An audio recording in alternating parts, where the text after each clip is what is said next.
स्वागत है आपका फिर से एक स्टैटिक जीके के रैपिड रिवीजन सेशन में। आज हम लोग स्टैटिक जीके का एक और रैपिड रिवीजन करने वाले हैं, जो कि होगा स्पोर्ट्स चैप्टर का पार्ट 1। ये स्टैटिक जीके का लेक्चर नंबर 27 है। टोटल लेक्चर 46 हुआ है। 46 लेक्चर में से ये 27वां लेक्चर है स्टैटिक जीके का, जो कि स्पोर्ट्स चैप्टर खेल चैप्टर का पार्ट 1 होने वाला है। और ये लेक्चर 27 फरवरी 2025 को हुआ था। ठीक है, तो स्टार्ट करते हैं, पीडीएफ को ओपन करते हैं और रिवीजन करना स्टार्ट करते हैं। एक मिनट। ठीक है, तो सबसे पहले तो गणेश भगवान को प्रणाम करिए और रिवीजन करना स्टार्ट करते हैं फटाफट। 10 से 15 मिनट में हम लोग रिवीजन कर लेंगे। तो हम लोग स्पोर्ट्स खेल में पढ़ने वाले क्या हैं, तो सबसे पहले हम लोग पढ़ेंगे कि कौन से देश का कौन कौन सा राष्ट्रीय खेल है उस, ठीक है, वो पढ़ने वाले हैं। फिर उससे रिलेटेड कुछ PYQ करने वाले हैं। फिर बात करते हैं कि खिलाड़ियों की कौन से खेल में कितने खिलाड़ियों की संख्या होता है, वो करने वाले हैं।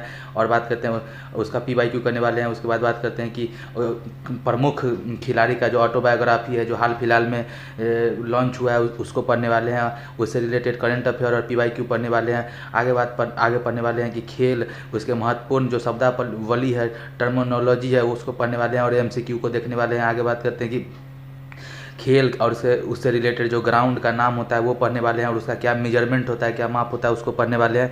उसके बाद स्पोर्ट्स में हम लोग कौन कौन से अलग अलग खेल का जो ट्रॉफी होता है उसको पढ़ने वाले हैं और PYQ करने वाले हैं। और उसके बाद आगे हम लोग पढ़ने वाले हैं कि ओलंपिक के बारे में पढ़ने वाले हैं, एशियन गेम, पारा ओलंपिक के बारे में, कॉमनवेल्थ गेम के बारे में और नेशनल गेम्स के बारे में पढ़ने वाले हैं। और करेंट अफेयर में अभी क्या चल रहा है, इन सब को पढ़ने वाले हैं। और हाल फिलहाल में कौन कौन सा गेम हुआ है और कौन सा ट्रॉफी, कौन सा मेडल जीता है, उसको पढ़ने वाले हैं। आगे बात करते हैं कि और लास्ट में हम लोग कुछ प्रमुख खिलाड़ी, उसका नाम वगैरह पढ़ेंगे। और इस तरीके से हमारा खेल का पूरा ओवरऑल स्पोर्ट्स चैप्टर कंप्लीट होगा। तो आइए सबसे पहले आज हम लोग शुरू करते हैं। राष्ट्रीय खेल कौन से देश का कौन कौन सा राष्ट्रीय खेल है उसको देखने वाले हैं। तो सबसे पहले बात करते हैं पाकिस्तान का। तो पाकिस्तान का नेशनल गेम हॉकी है। इंग्लैंड का नेशनल गेम क्रिकेट है। स्पेन का नेशनल गेम सांडो का दौड़ हो गया। ठीक है, भूटान का नेशनल गेम तीरंदाजी हो गया। और श्रीलंका का नेशनल गेम वॉलीबॉल हो गया। ठीक है, और इंडोनेशिया का नेशनल गेम बैडमिंटन हो गया। जापान का नेशनल गेम जूडो हो गया। चीन का नेशनल गेम टेबल टेनिस हो गया। कनाडा का आइस हॉकी हो गया नेशनल गेम। USA का नेशनल गेम बेसबॉल हो गया। ऑस्ट्रेलिया का क्रिकेट हो गया। ईरान का कुश्ती हो गया नेशनल गेम। और न्यूजीलैंड का रग्बी नेशनल गेम हो गया। और बांग्लादेश का क्या कहते हैं कि कबड्डी नेशनल गेम है। ठीक है, तो इसमें से इंपॉर्टेंट कौन कौन सा है, तो भूटान का थोड़ा याद रखिएगा, क्योंकि अपना जो पड़ोसी में कुछ कुछ है उसका बहुत इंपॉर्टेंट है। जैसे भूटान का नेशनल गेम तीरंदाजी है, इसको देख लेना है। इंडोनेशिया का नेशनल गेम बैडमिंटन है, इसको भी ध्यान में रखना है। USA का क्या कहते हैं कि बेसबॉल नेशनल गेम है, इसको भी ध्यान रखना। और बांग्लादेश का क्या कहते हैं कि कबड्डी नेशनल गेम है, इसको भी ध्यान रखना। क्या है कि ये SSC CGL 2019 में पूछा गया था सवाल। जितना भी स्टार लगा हुआ है उसको तो खास के ध्यान रखना है। आगे बात करते हैं कि खिलाड़ियों की संख्या, कौन सा स्पोर्ट्स, कौन सा खेल है जिसमें कितने कितने खिलाड़ी होती है, उसको देखने वाले हैं। और हम अभी जो बात कर रहे हैं वो एक टीम में कितना खिलाड़ी होता है उसको देखने वाले हैं। तो क्रिकेट में खिलाड़ियों की संख्या 11 होता है। फुटबॉल में भी 11 होता है खिलाड़ियों की संख्या। और हॉकी में भी 11 होता है खिलाड़ियों की संख्या। ठीक है, तो क्रिकेट, हॉकी और फुटबॉल तीनों में 11 होता है। और आगे बात करते हैं बैडमिंटन में, अगर सिंगल्स या डबल होता है, ठीक है, 1 या 2 हो सकता है। सिंगल है तो 1 होगा, डबल है तो 2 होगा।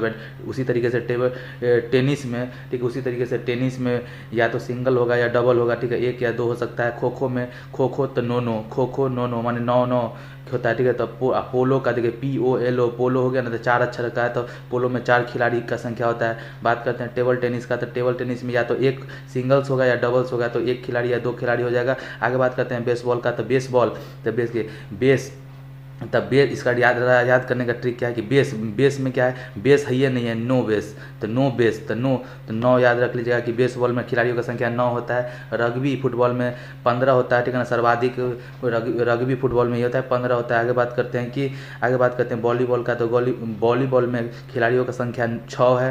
अब क्या होता है बास्केटबॉल में खिलाड़ियों का संख्या 5 है। देखिए बास्केटबॉल, ये 5 अक्षर है ना, तो 5 अक्षर में 5 खिलाड़ी हो गया। बात करते हैं वाटर पोलो में भी, देखिए वाटर तो 3 हो गया, पोलो तो 2।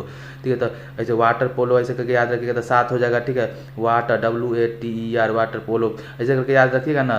जैसे वाटर अगर अंग्रेजी में लिखिएगा तो 5 अक्षर में होता है। ठीक है, पोलो हिंदी में देख लीजिए तो 7 होता है। तो कुल मिला के इसे हो जाएगा वाटर पोलो में 7 होता है। कबड्डी में 7 कबड्डी का ट्रिक है 7 माने कबड्डी हम लोग खेलेंगे 7 हो गया।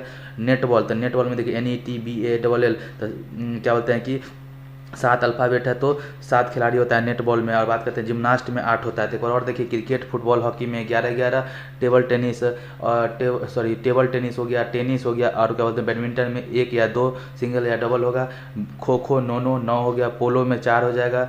ठीक है, आगे बात करते हैं बेसबॉल में 9 खिलाड़ी हो जाएगा। ठीक है, बेस में 9 हो गया, रग्बी में 15 खिलाड़ी हो जाएगा, वॉलीबॉल में 6, ठीक है, बास्केटबॉल में 5 खिलाड़ी, वाटर पोलो में 7 खिलाड़ी हो जाएगा, कबड्डी में 7 माने 7 खिलाड़ी हो जाएगा, नेटबॉल में 7 अल्फ़ाबेट है तो 7 खिलाड़ी हो जाएगा। और जिम्नास्ट में कितना खिलाड़ी होगा? जिम्नास्ट में 8 खिलाड़ी हो जाएगा। आगे बढ़ते हैं हम लोग। ठीक है, आगे बात करते हैं कुछ प्रमुख खिलाड़ी और उसके ऑटोबायोग्राफी को पढ़ते हैं। सबसे पहले जो पिछले साल के बीपीएससी के सवाल में आया था उसको देख लीजिए। रविचंद्र अश्विन की पुस्तक का नाम है, ऑटोबायोग्राफी का नाम है आई हैव द स्ट्रीट। ठीक है, सचिन तेंदुलकर का ऑटोबायोग्राफी का नाम है प्लेइंग इट माई वे हो जाएगा। ठीक है, सेन वान का ऑटोबायोग्राफी का नाम है विनर्स माइंडसेट। मुथैया मुरलीधरन का ऑटोबायोग्राफी का नाम है 800। ठीक है, सौरव गांगुली का ऑटोबायोग्राफी का नाम है a century is not enough. ठीक है, और बात करते हैं युवराज सिंह का ऑटोबायोग्राफी का नाम है the test of my life. ठीक है, आगे बात करते हैं मिल्खा सिंह का ऑटोबायोग्राफी का नाम है the race of my life. ठीक है, और बात करते हैं सानिया मिर्जा का ऑटोबायोग्राफी का नाम है एस अगेंस्ट ऑड्स। ठीक है, आगे बात करते हैं सानिया नेहवाल का, तो साइना नेहवाल का कहते हैं कि ऑटोबायोग्राफी का नाम है प्लेइंग टू विन। ठीक है, आगे बात करते हैं मेजर ध्यानचंद का। बात करें तो मेजर ध्यानचंद का क्या होता है ऑटोबायोग्राफी का नाम गोल है। ठीक है, मारिया शारापोवा जो कि टेनिस की खिलाड़ी है। ठीक है, रूसी टेनिस खिलाड़ी है मारिया शारापोवा, उनका ऑटोबायोग्राफी का नाम है अनस्टॉपेबल। ठीक है, आगे बात है सुरेश रैना का ऑटोबायोग्राफी का नाम है बिलीफ। अब बात करते हैं अगला अनिल कुंबले का, तो अनिल कुंबले का ऑटोबायोग्राफी का नाम है वाइड एंगल। और कपिल देव का ऑटोबायोग्राफी का नाम क्या है? State from the heart. ठीक है, आगे बात करते हैं कि विश्वनाथ आनंद का ऑटोबायोग्राफी का नाम है माइंड मास्टर। आगे बात करते हैं सेन वान का ऑटोबायोग्राफी का नाम है नो स्पिन। ठीक है, आगे बात करते हैं क्रिस गेल। ठीक है, क्रिस गेल का ऑटोबायोग्राफी का नाम है 6 मशीन। ठीक है, तो आगे इसमें Ravichandran Ashwin I have the street, Sachin Tendulkar playing it my way, Shane Watson winners mindset, Muttiah Muralidaran 800, Sourav Ganguly a century is not enough, Yuvraj Singh the test of my life, Milkha Singh the race of my life, Sania Mirza as against odd. आगे बात करते हैं Saina Nehwal playing to win, major Dhyanchand goal हो गया, Maria Sharapova का unstoppable हो गया। बात करते हैं सुरेश रैना का बिलीफ हो गया, अनिल कुंबले का वाइड एंगल हो गया, कपिल देव का स्टेट फ्रॉम द हार्ट हो गया, विश्वनाथ आनंद का माइंड मास्टर हो गया, सेन वान का नो स्पिन हो गया, और क्रिस गेल का क्या होते हैं कि 6 मशीन हो गया। ठीक है, आगे बात करते हैं कुछ और का नाम देखिए, पीटी उषा जी का। ठीक है, पीटी उषा के ऑटोबायोग्राफी का नाम गोल्डन गर्ल हो गया, एमसी मैरी कॉम का ऑटोबायोग्राफी का नाम अनब्रेकेबल हो गया, शाहिद अफरीदी के ऑटोबायोग्राफी का नाम है गेम चेंजर। ठीक है, आगे हम लोग देखने वाले हैं कुछ खिलाड़ी, कुछ महत्वपूर्ण खिलाड़ी और उसके उपनाम क्या है। ठीक है, उसका निक नेम क्या है उसको देख लीजिए। रोहित शर्मा को हिटमैन के नाम से बुलाते हैं, सचिन तेंदुलकर को मास्टर ब्लास्टर के नाम से बुलाते हैं, राहुल द्रविड़ को दवाल के नाम से बुलाते हैं। आगे बात करते हैं सौरव गांगुली को दादा या फिर बंगाल टाइगर्स के नाम से भी जाना जाता है। आगे बात करते हैं पीवी सिंधु को सिल्वर गर्ल के नाम से बुलाया जाता है। आगे बात करते हैं कि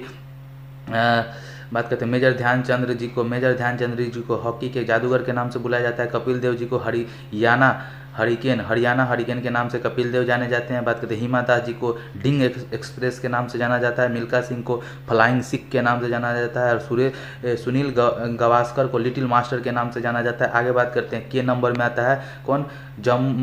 अनिल कुंबले को जंबो के नाम से जाना जाता है। ठीक है, जंबो के नाम से अनिल कुंबले को जाना जाता है। चाइना मैन के नाम से कुलदीप यादव को जो स्पिनर है उनको जाना जाता है चाइना मैन के नाम से। और बात करते हैं हरभजन सिंह को टर्बोनेटर के नाम से जाना जाता है। शिखर धवन को गब्बर के नाम से जाना जाता है, और विराट कोहली को रन मशीन के नाम से जाना जाता है। ठीक है, आगे बात करते हैं कि कुछ खेल और उसका जो प्लेग्राउंड है उसके ग्राउंड का क्या नाम होता है। खेल और खेल परिसर के बारे में जानते हैं कि प्रमुख खेल और उसके खेल परिसर का क्या क्या नाम होता है, जो कुछ यूनिक है उसको देख लेते हैं। सबसे पहले बात करते हैं कि बेसबॉल का, तो बेसबॉल के खेल परिसर को डायमंड बोला जाता है। कुश्ती और मुक्केबाजी के खेल परिसर को रिंग बोला जाता है। गोल्फ के खेल परिसर को कोर्स बोला जाता है। और बात करते हैं टेनिस हो गया। ठीक है, टेनिस हो गया, चाहे बैडमिंटन हो गया, या फिर वॉलीबॉल हो गया, या फिर खो खो हो गया, फिर या फिर नेट बॉल हो गया, या फिर हैंडबॉल हो गया, या फिर कबड्डी हो गया, इन सब को, ठीक है,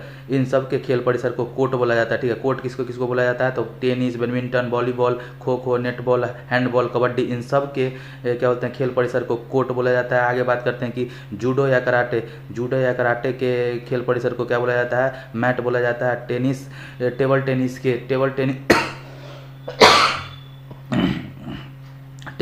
के खेल परिसर को बोर्ड बोला जाता है। हॉकी हो गया, या फिर पोलो हो गया, या फिर फुटबॉल हो गया, इन तीनों के खेल परिसर को फील्ड बोला जाता था। फील्ड किसको किसके खेल परिसर को बोला जाता है, तो हॉकी हो गया, पोलो हो गया, या फिर फुटबॉल हो गया, इन सब के खेल परिसर को फील्ड बोला जाता है। आगे बात करते हैं कि बेला ड्राम किसको बोला जाता है, तो साइकिलिंग के खेल परिसर को बेला ड्रम बोला जाता है। आगे बात करते हैं क्रिकेट के खेल परिसर को पिच बोला जाता है। आगे बात करते हैं कि तीरंदाजी हो गया, या फिर शूटिंग हो गया, इनके खेल परिसर को रेंज बोला जाता है। ठीक है ना। घुड़सवारी को एरिना बोला जाता है। एरिना किसका होता है, तो एरिना घुड़सवारी के खेल परिसर को बोला जाता है। आगे बात करते हैं कि एथलेटिक्स के खेल परिसर को ट्रैक बोला जाता है। तो एक बार रिवीजन कर लेते हैं। देखिए खेल परिसर वाला में थोड़ा सा देख लीजिए, बेसबॉल डायमंड, कुश्ती मुक्केबाजी रिंग हो गया, गोल्फ कोर्स हो गया, tennis, badminton, volleyball, kho kho, netball, handball, kabaddi को कोर्ट बोला जाता है। आगे बात करते हैं कि जूडो, कराटे, मैट हो गया, ठीक है, टेबल टेनिस बोर्ड हो गया, हॉकी, पोलो, फुटबॉल हो गया फील्ड, साइकिलिंग का बेला ड्रम हो गया, क्रिकेट का पिच हो गया, तीरंदाजी शूटिंग का रेंज हो गया, घुड़सवारी का एरिना हो गया, एथलेटिक्स का ट्रैक हो गया। ठीक है, तो इसी के साथ हमारा आज का रिवीजन सेशन समाप्त होता है। मिलते हैं फिर किसी नए रिवीजन सेशन में, तब तक के लिए बाय।